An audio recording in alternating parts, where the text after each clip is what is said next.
72세 계단에서 처음 느꼈습니다. 다리 힘이 풀리는 순간 급격히 변한 일상. 그날은 특별한 날이 아니었습니다. 평소처럼 아파트 계단을 내려오다가 딱 3계단쯤 내려왔을 때였죠. 무릎이 아니라 다리가 아니라 뭐랄까 힘이 빠지는 느낌이었습니다. 순간적으로 균형이 흔들렸고 난간을 잡지 않았다면 크게 넘어질 뻔했습니다. 왜 이러지? 그 한마디가 시작이었습니다. 은퇴를 준비할 때 우리는 보통 돈을 먼저 떠올립니다. 연금은 충분한지, 의료비는 얼마나 들지, 노후 자금은 몇 년을 버틸지. 그런데 막상 은퇴 후 삶에서 가장 먼저 찾아오는 변화는 통장보다 몸에서 시작되는 경우가 많습니다. 그날 계단에서 다리가 풀리는 순간 많은 분들이 이렇게 말합니다. 아, 이제 정말 인생이 바뀌는구나. 은퇴는 직장을 그만두는 시점이 아니라 몸과 생활 방식이 달라지는 시점에 더 가깝습니다. 특히 70대에 들어서면 작은 신호들이 일상 전체를 바꿔놓습니다. 계단이 부담스러워지고 장 보러 가는 시간이 길어지고 외출이 귀찮아집니다. 그리고 어느 날 문득 생각합니다. 이렇게 살다가 갑자기 크게 아프면 어떻게 하지? 이 질문이 바로 진짜 은퇴 준비의 시작입니다. 은퇴 준비는 돈보다 일상 관리에서 시작된다. 많은 분들이 은퇴 준비를 재무 계획으로만 생각합니다. 물론 중요합니다. 하지만 실제 은퇴 후 삶을 좌우하는 건 이동 능력, 건강관리, 사회적 관계, 그리고 생활 구조입니다. 70대 이후 삶은 무리 없이 살 수 있는 구조를 만드는 것이 핵심입니다. 예를 들어 계단이 많은 집에 살고 있다면 그 집이 아무리 정들었어도 위험 요소가 됩니다. 병원 접근성이 떨어지면 작은 병도 크게 번질 수 있습니다. 친구를 자주 만나지 않으면 우울감이 빠르게 올라옵니다. 은퇴 후 삶을 잘 유지하는 분들을 보면 공통점이 있습니다. 거창한 준비보다 작은 생활 조정을 일찍 시작했다는 점입니다. 사례 1계단에서 시작된 변화, 집을 바꾸다. 김정호 가명 씨는 72세입니다. 은퇴 후에도 건강하다고 생각했습니다. 등산도 다녔고 매일 산책도 했습니다. 그런데 어느 날 아파트 계단에서 다리가 순간적으로 풀렸습니다. 넘어지진 않았지만 그날 이후 계단이 두려워졌습니다. 엘리베이터 없는 4층 빌라에 살던 그는 처음엔 괜찮다고 넘겼습니다. 하지만 장을 보고 올라오는 날이면 숨이 가빴고 비 오는 날은 특히 위험했습니다. 결국 자녀의 권유로 엘리베이터 있는 작은 아파트로 이사했습니다. 이사 후 가장 크게 달라진 건 외출 빈도였습니다. 예전엔 계단이 부담돼 하루 한 번 나가기도 망설였지만 지금은 하루 2번 산책을 나갑니다. 병원도 가까워졌고 경로당도 자주 갑니다. 그는 말합니다. 이사할 때는 괜히 정든 집 떠나는 것 같아 서운했는데 지금 생각하면 그게 내 은퇴 준비였어요. 돈이 아니라 생활을 바꾼 거죠. 사례 2 혼자서 다 할 수 있다는 착각. 박영숙 가명 씨 74세. 은퇴 후에도 모든 일을 혼자 해결하는 걸 자랑스럽게 여겼습니다. 집 청소, 장보기, 병원 방문까지. 그런데 어느 날 허리를 삐끗한 후 1달 동안 고생했습니다. 그 기간 동안 가장 힘들었던 건 통증보다 도움 요청이 어색한 것이었습니다. 자녀에게 전화하는 것도 미안했고 이웃과도 친하지 않았습니다. 결국 지역 복지관 프로그램에 참여하게 되었고 그곳에서 생활 지원 서비스와 친구들을 만났습니다. 지금은 주 2회 운동 프로그램에 참여하고 장보기는 공동 구매로 해결합니다. 그녀는 이렇게 말합니다. 은퇴 준비는 돈만 모아두면 끝인 줄 알았어요. 그런데 사람을 만들어 놓는 게 더 중요하더라고요. 혼자 버티는 게 능력이 아니라 연결돼 있는 게 능력이었어요. 사례 3연금은 충분했지만 일상이 무너진 경우. 이상훈 가명 씨는 공기업 출신으로 연금이 안정적이었습니다. 경제적 걱정은 거의 없었습니다. 하지만 은퇴 후 5년이 지나자 무기력감이 심해졌습니다.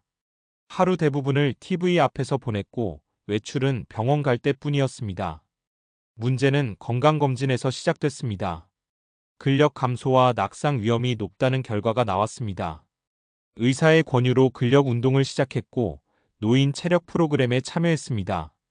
3개월 후 가장 크게 달라진 건 몸이 아니라 자신감이었습니다. 연금만 있으면 편할 줄 알았는데 사람이 움직이지 않으면 돈도 의미가 없더라고요. 지금은 주 3회 운동, 주 1회 봉사활동을 합니다. 그는 말합니다. 은퇴 준비는 통장 잔고보다 내가 계속 움직일 수 있는 구조를 만드는 거였습니다. 은퇴 후 삶을 바꾸는 4가지 현실적인 준비. 주거 환경 점검. 계단, 욕실, 조명, 병원 거리. 이 4가지만 점검해도 낙상 위험이 크게 줄어듭니다. 근력 관리. 70대 이후 낙상의 가장 큰 원인은 근력 감소입니다. 걷기만으로는 부족하고 하체 근력 운동이 필요합니다. 생활 네트워크 만들기. 이웃, 복지관, 취미 모임. 도움 요청 가능한 사람이 있는 것이 가장 큰 안전망입니다. 작은 불편을 무시하지 않기. 계단이 힘들다, 숨이 찬다, 균형이 흔들린다. 이 신호들은 노화의 시작이 아니라 생활 구조를 바꿔야 한다는 알림입니다. 은퇴는 끝이 아니라 구조 조정이다. 72세의 계단에서 다리가 풀리는 순간은 단순한 노화의 징후가 아닙니다. 그건 질문입니다. 지금의 생활 방식으로 앞으로 10년을 살 수 있을까? 은퇴 준비는 더 이상 멀리 있는 일이 아닙니다. 이미 은퇴했다면 지금이 준비의 시작입니다. 그리고 준비는 거창할 필요 없습니다. 엘리베이터 있는 집으로 옮기는 것, 주 2회 운동을 시작하는 것, 동네 사람과 인사하는 것, 병원을 가까운 곳으로 바꾸는 것. 이 작은 변화들이 일상을 지키고 일상이 삶을 지킵니다. 70대 이후 다리 힘이 먼저 약해지는 이유. 사람의 근육은 30대 중반부터 서서히 줄어듭니다. 하지만 체감은 잘 안 됩니다. 문제는 70대 이후 근육 감소 속도가 갑자기 빨라진다는 점입니다. 이를 의학적으로는 근감소증 사코페니아이라고 부릅니다. 연구에 따르면 60세 이후 매년 근육량 약 1% 감소, 70세 이후 근력 감소 속도 더 가속, 하체 근력은 상체보다 더 빨리 감소, 특히 허벅지와 종아리 근육이 빠르게 줄어듭니다. 이 근육들이 바로 계단, 균형, 낙상 방지의 핵심입니다. 그래서 많은 분들이 이렇게 말합니다. 팔은 괜찮은데 다리만 갑자기 힘이 없어요. 이건 느낌이 아니라 신체 구조상 정상적인 변화입니다. 문제는 근육량보다 근력과 반응 속도입니다. 70대 이후에는 근육이 줄어드는 것보다 신경이 근육에 신호를 보내는 속도가 느려집니다. 즉, 다리가 없는 게 아니라 순간적으로 버티는 반응이 늦어지는 것입니다.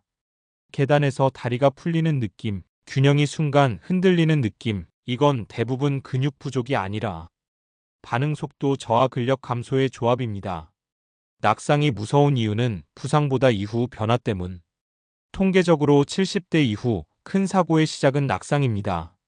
하지만 낙상이 무서운 진짜 이유는 넘어지는 순간이 아니라 그 이후 삶의 변화입니다. 낙상 활동 감소 근력 더 감소 외출 감소 우울감 증가. 이 흐름이 매우 빠르게 진행됩니다. 특히 2주 이상 움직임이 줄어들면 근력은 눈에 띄게 감소합니다. 한 달만 활동량이 줄어도 갑자기 체력이 확 떨어졌다는 느낌이 생깁니다. 그래서 의학적으로도 70대 이후 건강 유지의 핵심은 혈압, 당뇨보다 낙상 예방과 근력 유지라고 말합니다. 걷기만으로는 부족한 이유. 많은 분들이 말합니다. 나 매일 걷는데? 걷기는 매우 좋은 운동입니다. 하지만 70대 이후에는 걷기만으로 근력 유지가 어렵습니다. 걷기는 심폐 기능에는 좋지만 하체 근력 유지에는 제한적입니다. 특히 계단 버티기, 순간 균형 잡기에는 저항 운동 근력 운동이 필요합니다. 연구 결과 주 23회 하체 근력 운동을 한 노인은 낙상 위험이 약 3040% 감소했습니다. 근육량 증가보다 균형 능력과 반응 속도가 개선되기 때문입니다. 여기서 중요한 건 헬스장 수준 운동이 아니라 의자에서 일어나기, 벽 잡고 스쿼트, 발 뒤꿈치 들기, 이 정도만 해도 충분하다는 점입니다. 갑자기 약해졌다는 느낌의 정체. 많은 분들이 72세, 73세쯤 이런 말을 합니다. 작년까지 괜찮았는데 올해 갑자기 약해졌어요. 실제로 갑자기 약해진 게 아닙니다. 임계점을 넘은 겁니다. 몸은 서서히 약해지다가 어느 순간 계단, 무거운 장바구니, 긴 외출, 이걸 버티기 어려워지는 지점이 옵니다. 그 순간 체감상 갑자기입니다. 그래서 전문가들은 70세 전후를 생활구조 점검 시기라고 말합니다. 이 시기에 집 환경, 운동 습관, 병원 접근성, 사회활동, 이걸 조정하면 이후 10년의 삶이 달라집니다. 과학적으로 확인된 은퇴 후 삶 유지 3요소, 노년기 삶의 질을 좌우하는 요소를 연구하면 공통적으로 세 가지가 나옵니다. 1. 하체 근력. 가장 중요합니다. 걷는 능력보다 일어나는 능력이 더 중요합니다. 의자에서 손 안 짚고 일어나기. 이게 건강 지표입니다. 2.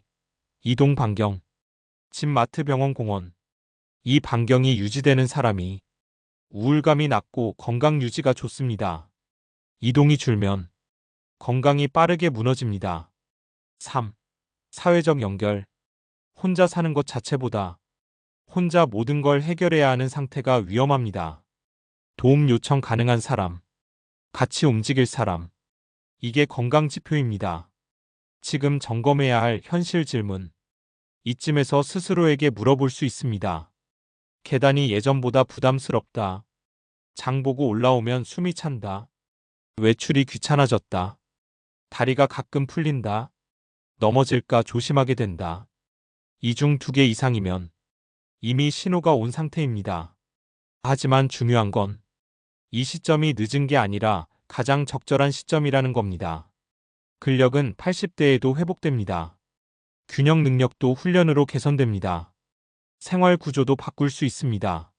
문제는 아직 괜찮아라고 넘기는 기간입니다. 은퇴 후 삶은 속도 관리다. 젊을 때는 더 빨리, 더 많이, 더 멀리. 이게 목표였습니다. 70대 이후는 덜 위험하게, 덜 무리하게, 더 오래. 이게 목표입니다.